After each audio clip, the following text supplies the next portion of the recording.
বন্ধুরা, আমার channel stitch and কুকবার সমাতে আপনাদের সকলকে জানাই স্বাগত। চলে এসেছি আজকে নতুন আরো একটা ভিডিও নিয়ে। আজকের ভিডিওটা কিন্তু খুবই ইন্টারেস্টিং হতে চলেছে, তো অবশ্যই করে কিন্তু পুরো ভিডিওটা দেখতে থাকুন। তো আজকে আমি আপনাদেরকে সেলাইয়ের কাজ শিখতে হলে একটা গুরুত্বপূর্ণ টিপস বলবো, সেটা অবশ্যই আপনাদেরকে জানা দরকার। অবশ্যই করে কিন্তু পুরো ভিডিওটা দেখতে থাকুন, আমি সেই টিপসটা কিন্তু দিচ্ছি। তো অনেক সময় কি হয়, যখন আমরা ব্রাকাট ব্লাউজ বা প্রিন্সেস কাট ব্লাউজ সেলাই করি, তো যখন আমরা সেটাকে ইস্ত্রি করব তখন কিন্তু আমাদের অনেক ধরনের প্রবলেম হয়, ভালো করে ইস্ত্রি হয় না। তো অনেক ধরনের কিন্তু অসুবিধা হয়, খাপ সূচ হয়ে থেকে যায়। প্রপারভাবে যদি ইস্ত্রি না করেন, ফিনিশিং কিন্তু ব্লাউজে একদমই আসবে না। সেটা ব্লাউজ কেন বা কুর্তি কেন, সমস্ত কিছুর ক্ষেত্রে, তো ব্লাউজের ক্ষেত্রে কিন্তু সেটা বেশি করে। তো অবশ্যই করে কিন্তু আমাদের সঠিক নিয়মে সঠিকভাবে ইস্ত্রি করা দরকার। তো সেটারই একটি গুরুত্বপূর্ণ একটা টিপস দিয়ে দেবো, অবশ্যই করে কিন্তু পুরো ভিডিওটা দেখতে থাকুন। আর যারা এখন আমার চ্যানেলটিকে সাবস্ক্রাইব করেনি, প্লিজ ছোট্ট করে চ্যানেলটি সাবস্ক্রাইব করে দিন। নতুন নতুন ভিডিও দেখতে হলে এবং নতুন ধরনের ডিজাইন শিখতে হলে এবং সেলাই কাজের টিপস জানতে হলে অবশ্যই কিন্তু আমার চ্যানেলটিকে সাবস্ক্রাইব করতে হবে। আর ভিডিও ভালো লাগলে লাইক করতে একদমই ভুলবেন না। তো চলুন আজকের ভিডিওটা শুরু করা যাক। এখানে দেখুন, আমি একটা ব্রাকার ব্লাউজ আগে থেকেই সেলাই করে রেখেছিলাম। তো এর খাপটা দেখাচ্ছি। এটা হচ্ছে খাপটা। যখন আমরা এইখানটাতে ইস্ত্রি করব তখন কিন্তু অনেকেরই অনেক ধরনের প্রবলেম হয়, ঠিক করে এখানটা ইস্ত্রি হয় না, বা এই হাতার কাছে যখন আমরা ইস্ত্রি করব তখন কিন্তু অনেক ধরনের প্রবলেম হয়, বা এই সাইডে যখন ইস্ত্রি করবো মেন প্রবলেম আমাদের হয় এই খাপের কাছে ভালো হয়ে কিন্তু ফিনিশিংভাবে ইস্ত্রিটা হয় না। তো সেটার জন্য আজকে আপনাদেরকে এই টিপসটা দেখিয়ে দেবো। এই টিপসটা যদি আপনারা ফলো করেন, ইস্ত্রি দারুণ হবেই হবে, আমি গ্যারেন্টি দিচ্ছি। তো এখানে দেখুন, তার জন্য এটা কি করেছি, একটা আমি এখানে প্যাড নিয়েছি। এটা আমার কিন্তু বাতিল, মানে একজন কাস্টমারের তার জামাতে ছিল, এটা ভালো নয় প্যাডটা, তার জন্য বের করানোর জন্য দিয়েছিলাম। আমি রেখে দিয়েছি আপনাদেরকে দেখাবো বলে। তো এই প্যাডটা দিয়ে আজকে আপনাদেরকে কিন্তু আমি দেখিয়ে দেবো টিপসটা।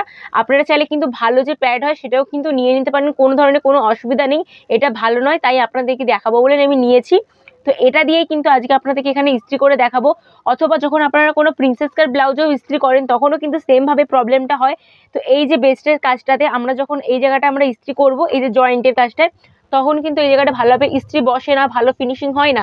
তো এই টিপসটা যদি আপনারা ফলো করেন, ফিনিশিং দারুণ হবেই হবে, আমি গ্যারেন্টি দিচ্ছি। তো এখানে দেখুন, তার জন্য কি করেছি, প্যাডটা নিয়েছি, দিয়েই কিন্তু আজকে আপনাদেরকে ইস্ত্রি করে দেখিয়ে দেবো। যখন আমরা এরকমভাবে খাপের উপরে রাখবো, রেখে যখন আমরা ইস্ত্রি করব তখন কিন্তু ভালোভাবে আপনাদের ইস্ত্রিটা হবে।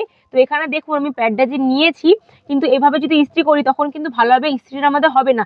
তার জন্য এখানে আমরা কি করব, কাপড় দেবো। কাপড়টা কীভাবে দিচ্ছি দেখুন। এখানে একটা আমি কাপড় নিয়েছি, আর অবশ্যই কিন্তু আপনাদেরকে সুতির কাপড় নিতে হবে। আর এখানে অনেক আমি মানে কাটা যে কাপড়গুলো হয় সেই কাপড়গুলোও নেব। আমি অনেক কাটা কাপড়ও নিয়েছি, আর এগুলো যেন সমস্ত যেন সুতির হয়, এটা কিন্তু আপনাদের খেয়াল রাখতে হবে, যেন সিল্কের বা শিফনের কাপড় না হয়।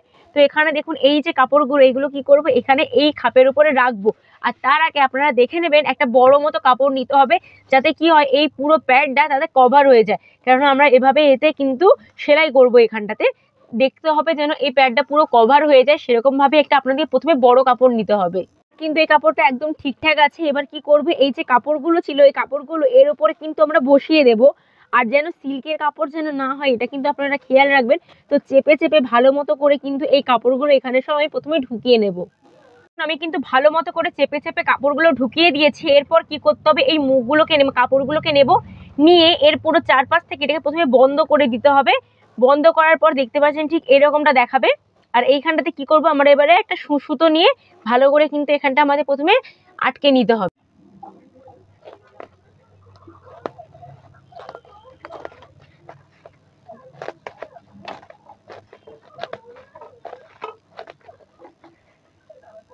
ভালো করে কিন্তু আমি আটকে নিয়েছি। এবার এক্সট্রা যে কাপড়টা আছে সেটা কিন্তু আমি কেটে এখানে প্রথমে বাদ দিয়ে দেবো। এখানে পুরোটা কিন্তু কেটে নিয়েছে, আর এখানটা ভালো করে আমি চেপে কিন্তু পরে এখানে সেলাই করে নেব।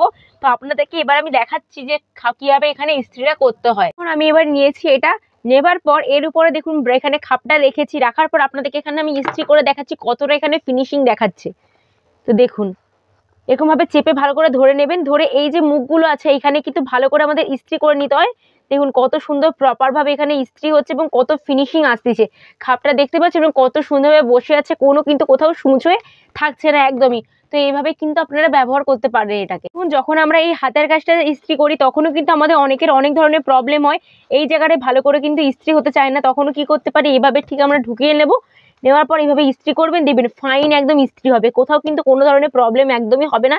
এভাবে একটু চেপে ধরে নেবেন ভালোভাবে। এবার দেখুন, অনেকের অনেক সময় প্রবলেম হয় এই খাপের কাজটায় ভালো করে এই কোলটা কিন্তু বসতে চায় না। তখন আপনারা কি করতে পারেন, এইভাবে একটু ঘুরিয়ে নেবেন। দেখতে পাচ্ছেন আমি ঠিক যেভাবে দেখাচ্ছি, এভাবে এবার একটু ঘুরিয়ে নেবেন, ঘুরিয়ে নিয়ে এর ওপর থেকে কিন্তু আপনারা ইস্ত্রি করে নিতে পারবেন। কত দারুণ দেখুন এখানে খাপের কিন্তু ফিনিশিংটা আসতেছে।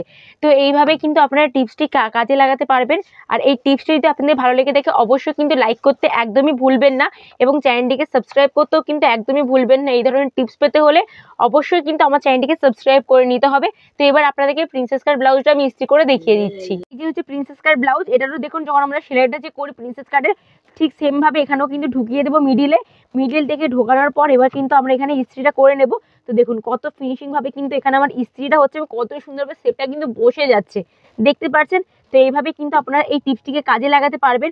আসলে আমাদের হচ্ছে ব্রেসটাই তো একটা গোল সাইজের, তো এখানে যদি আপনারা কোনো গোল মতো কিছু দিয়ে ব্যবহার করেন, ইস্ত্রি করেন, তখন কিন্তু ইস্ত্রিটা আপনাদের খুব ভালোভাবে হবে, ফিনিশিং ভাবে হবে। দেখুন আমি এখানে ইস্ত্রিটা করে দেখাচ্ছি কত দারুণ এখানে প্রপারভাবে ইস্ত্রি হচ্ছে। কিন্তু আপনারা এই টিপসটি কাজে লাগাতে পারবেন। দেখতে পাচ্ছেন এইভাবে করলে আপনাদের খাপগুলো কত সুন্দরভাবে ফিনিশিং ভাবে এসেছে। এই দেখুন ইস্ত্রি করার পর দেখুন খাপটা কত দারুণ এখানে ফিনিশিং ভাবে খাপটা আমার রেডি হয়ে গেছে। তো এই টিপসটা আপনারা অবশ্যই বাড়িতে কাজে লাগিয়ে দেখবেন। আর অবশ্যই কিন্তু আপনারা কমেন্ট করে জানাতে পারেন আপনারা কি ধরনের টপিকের উপরে ভিডিও দেখতে চান। আমি কিন্তু সেই ধরনের টপিকের উপরে ভিডিও আপনাদেরকে করে দেখাবো। আর টিপসটি ভালো লাগলে লাইক করতে কিন্তু একদমই ভুলবেন না এবং চ্যানেলটিকে সাবস্ক্রাইব করতেও কিন্তু ভুলবেন না। তো দেখা হচ্ছে অন্য কোনো নতুন ভিডিওতে। আজকের জন্য টাটা।